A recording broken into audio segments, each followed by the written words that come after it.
So, our talk title this week, we've been looking at integrity and keeping our word and all of those things. And it's fitting that the final week this month is about developing our inner life. Because all of those other things are our outer life.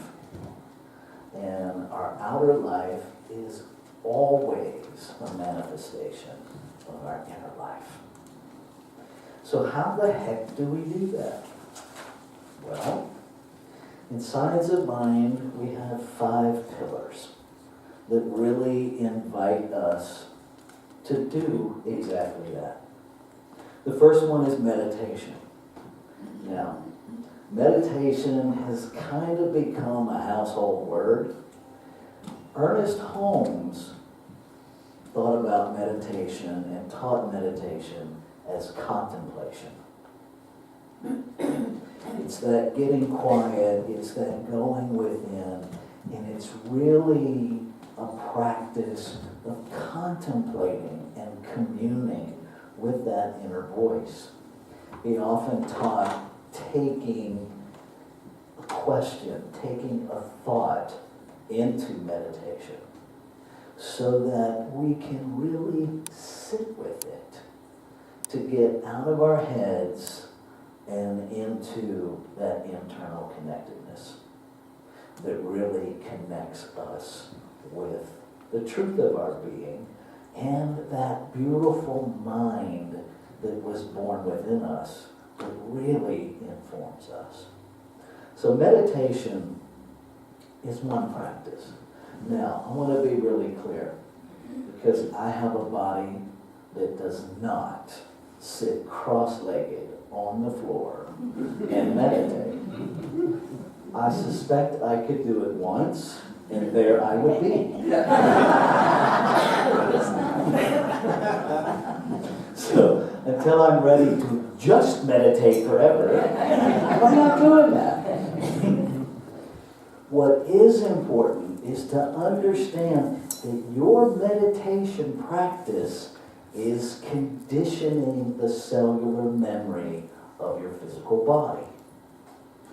So that when times of stress happen, when we are the potato, the egg, or the coffee bean in the boiling water, we have an instant access point to return to. It's the practice of meditation. We practice, we practice, we practice, so that when something happens, we have something to fall back on. If your meditation practice is emergency response, you're going to find yourself might be a little in trouble. Because it's like trying to learn CPR while you're having a heart attack. I don't recommend it. What we need is a practice in place so when those times come, we automatically default to the cure. So if you meditate lying down in bed, here's what you need to understand. I'm not saying it's bad or wrong, because that's how you meditate. And when you're driving your vehicle and something happens and you try to return to that state of calm, it's going to be more difficult to access it because you've trained your body that that state of calm is available when you're prone in your bed. So if your meditation is a walking meditation, again, great practice. I do walking meditations. And understand that if that's the only practice of meditation you use, then when you're sitting still, your body will be challenged to access that calm because it has been trained to access it while it's moving, while it's walking. So I highly recommend that you try multiple streams of meditation, so that you give yourself lots of ways to access that point of calm. So that when the storm comes, you can easily just go, ah. We have a little routine in our home. When things go sideways, one of us will look at the other one and go, oh, assume the position. It calms us down, it brings us a little bit of laughter, and it reminds us the answers are within. We're reacting to what's outside. We go within so that we can respond. The second way that we teach developing our inner self is through spiritual mind treatment or affirmative prayer. And that is those just deliciously sweet times where we stop, where we shift into a recognition of what the One is. What it is, the magnificence of it, the characteristics of it, the beauty of it, the all-encompassing, ever-present truth of it. And then we recognize that we have always been unified with it because we are made out of it, by it, to be it. And when we know that, then we speak our truth, claiming, affirming, declaring, demanding, whatever word works for you, that what is true of it must be true of me. So I get to have that. The same creative process that created me lives in me and operates when I understand it and access it and implement it. And if that doesn't take you to gratitude, I'm shocked. Come see me. And then we speak our gratitude. We're not thanking some power outside of ourselves, because there is no power outside of ourselves. What we are is speaking gratitude for knowing what it is, who we are, how it works. And gratitude is a prayer of thanksgiving. Gratitude is a demonstration in and of itself that we truly have the faith to know that law has already said yes, and it's already coming into form. Gratitude is that space where we see what we don't see. Because when we do see what we don't see, we will see what we haven't seen.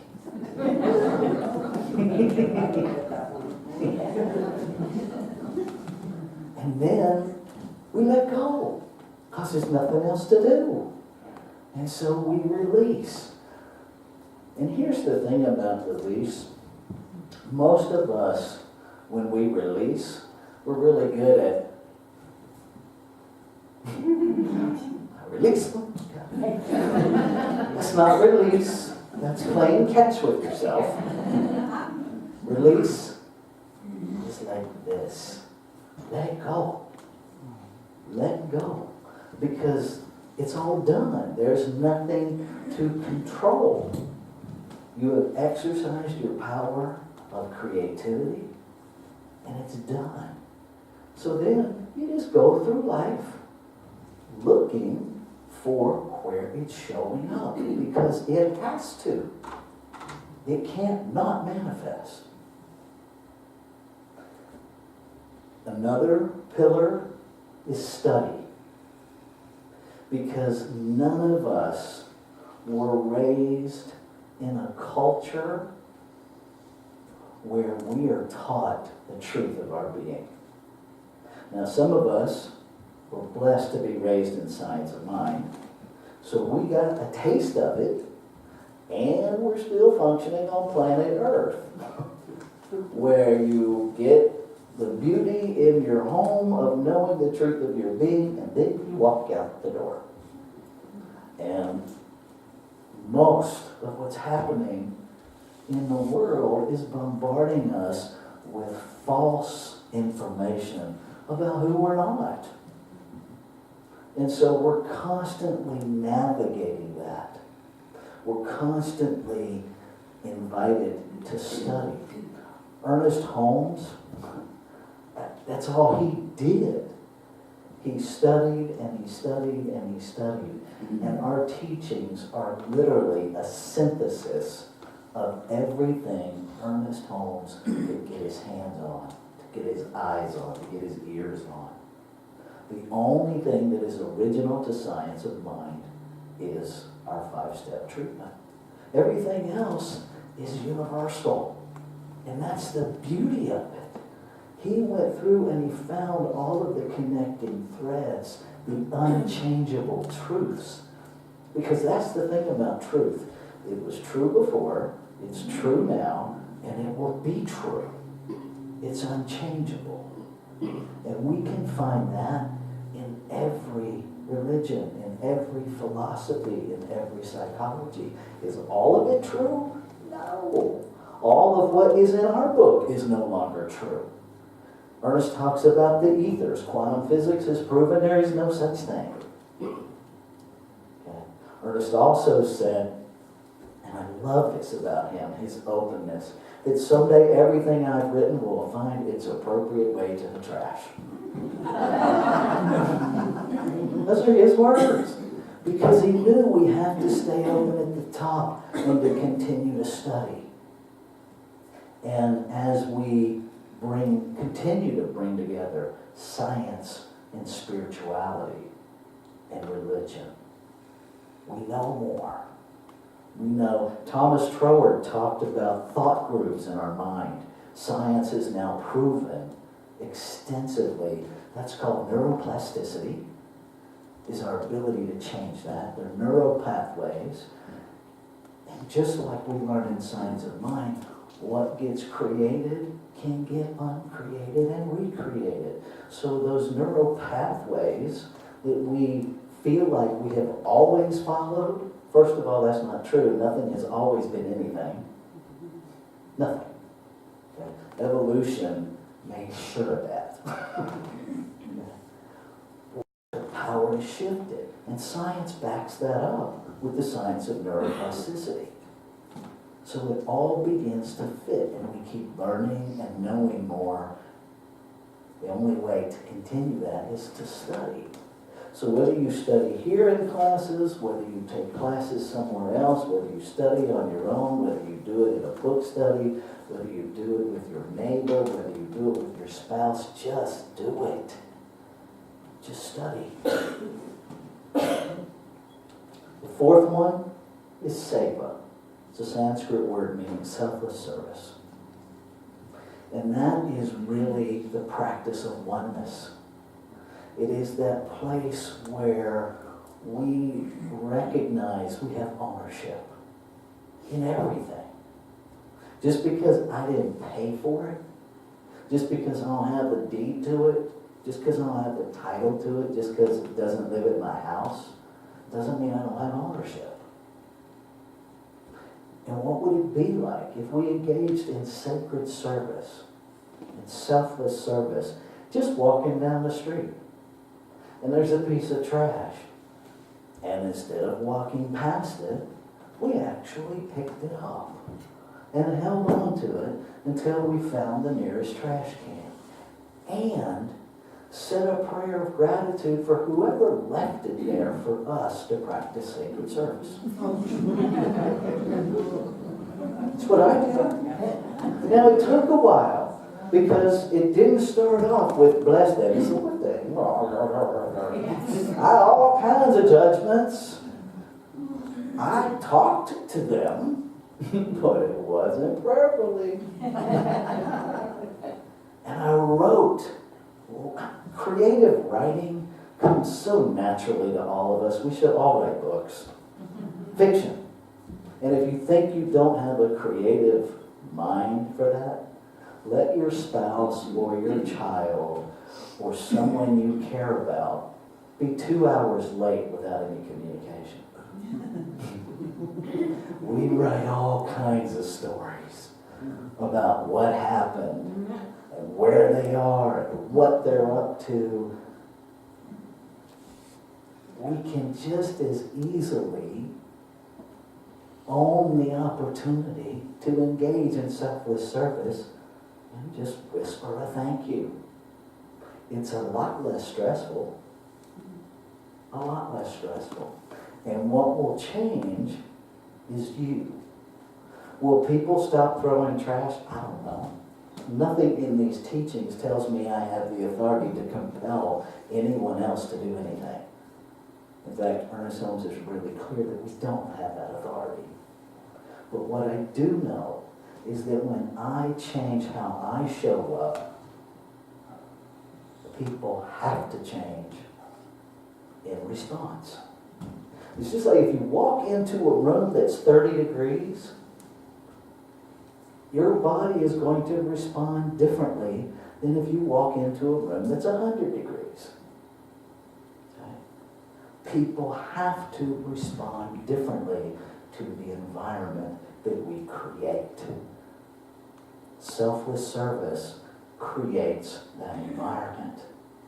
Quit worrying about, and I hear us do it all too often. Well, I'm going to do it because nobody else will do it. I prefer you not do it. Because the belief isn't selfless and it isn't service. It's resentment. And practicing resentment serves no one. And so begin to shift. Quit worrying about what anybody else is doing. Stay in your own lane. There's a story about a guy in recovery. He's literally driving down the road and he's busy writing a script. And from behind him comes a voice. Stay in your own lane. From a CHP officer. Now, we can go that route or we can just stay in our own lane. Do the service because it's yours to do. Do it from a place of oneness, from a place of ownership, from a place of connectedness. And finally, circulation. And for me, when I really got the circulation piece and how critical that is to the flow of life, imagine for a moment that the circulatory system in your own physical body for just a nanosecond decided to take a day off. Decided it wasn't going to circulate anymore. Just wasn't going to participate in circulation anymore. It's not going to go well for us. Okay. It's the same system in life. It's the same system. If we look at nature, okay, trees go up, they come down, they decompose, they feed new trees, they go up, come down, decompose, feed new trees. Water, I don't know where it starts, honestly, but what I do know is evaporation water goes up, enough of it gets collected, back down it comes. Called rain. Everything is circulation. Everything in nature is circulation. And it's interesting to me that we can wrap ourselves around that until it comes to our bank accounts. It's interesting. We as a people, as a human race, we're more comfortable talking about our sex lives in public than we are our bank accounts. What is that about? And just for the record, I will tell you anything you want to know about my bank account. I'm not talking about that other. No. Too shy. you don't believe it, ask my wife. This is easy. See, there's like stuff between me and you, and I know what I'm doing. I don't have to be shy to do this. One-on-one, whew, really shy. What would it be like if we stopped bargaining? See, because if you're giving in order to get, you're not giving. You're bartering. You're making a purchase. That is not what. Imagine you get up in the morning and your lungs go, okay, I'm only going to breathe today if you do this. Imagine that conversation. I'll give you 80% of the oxygen for 60% of the blood flow. Good luck today. Let me know if we need to change the agreement. Because isn't that what we create when we bargain about our giving? Now the truth of the matter is, when you give, it is returned. Because it has to be. Because that's how circulation works. It's a law of operation. It's our mental attitude and practice around it that messes it up. Circulation's going to happen. If you give nothing, there's nothing in the pipe to return to you. This is a little exercise that Reverend Maggie Buck did with us in Financial Freedom. Everybody who imagines themselves to be a giver, exhale. And everybody who imagines themselves to be a receiver, inhale. Got it? Stay right there.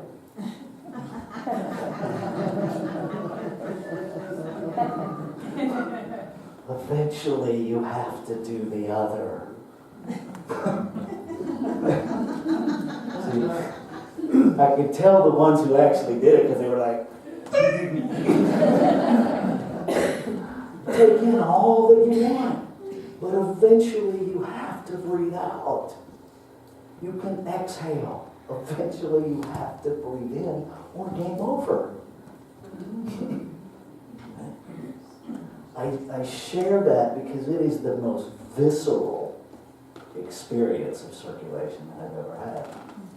And the way she did it, she walked into our classroom and she did the little exercise, and then she walked out the door. And there we all sat, stared at each other, turning really red and then purple. And it was like, well, this is not going to work. And then once she heard noise, she came back in the room and helped us understand what you just taught us.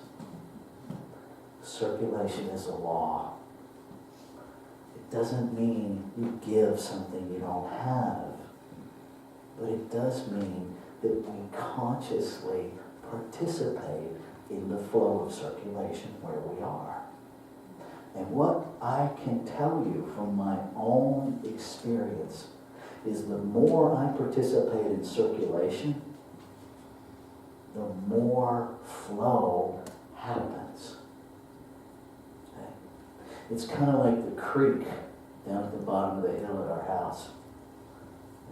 The beginning of winter, couldn't hear it. It's still circulating. And now we can hear it really loudly, which is very cool. Because the circulation has grown because of that natural process of circulation. So I invite you to consider your time, your talent, and your treasure. I invite you to consider the idea of tithing. I'm not going to tell you you should tithe. I'm not going to tell you you have to tithe. It's an invitation. Why 10%? Because it's just enough to push you out of your comfort zone. See, if our giving is really comfortable, where's the growth? No growth happens in your comfort zone. It just doesn't. So if you're awake You know, we got 24 hours in a day. Okay? Most of us, hopefully, we're sleeping 8 of those. So you got 18 hours a day. 10% of that every day towards service somewhere. 10% of your treasure, your income, to where you're spiritually fed. Hopefully that's here. If it isn't, give it where you're spiritually fed. There's a difference between sacred giving and charitable giving. Charitable giving is giving to need. And God knows agencies need that. I'm not saying don't do that. I'm saying understand that tithing is different. It's giving where you're spiritually fed. Your time, your treasure, and your talents. If you have a talent for something, tell us. We'll find a place for you to use that. And if not here, use it where it spiritually feeds others. Let's take this into prayer. Divine light, infinite oneness, the perfection of all life, that singular source, infinite. And by infinite, I recognize it has no circumference. And so its center must be everywhere present. It is all that is seen, all that has ever been seen, and all that remains on the unseen side of life. Being the singular source, everything must be created out of it. And being the source of creation, everything must contain it as its source. And so I speak my word, claiming and affirming the continued revelation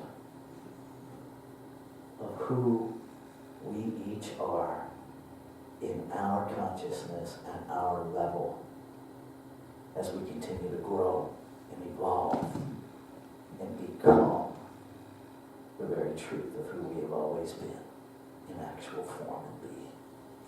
Grateful to know this is how it works. Grateful to feel that assurance rise up in me that it's already done, that there's no waiting period. And so I get out of the way, I let go, and I simply move about my life looking for the evidence, the manifestation of what I know has already been done. I invite you, if this is your prayer too, to anchor it with me as we say together. Thanks.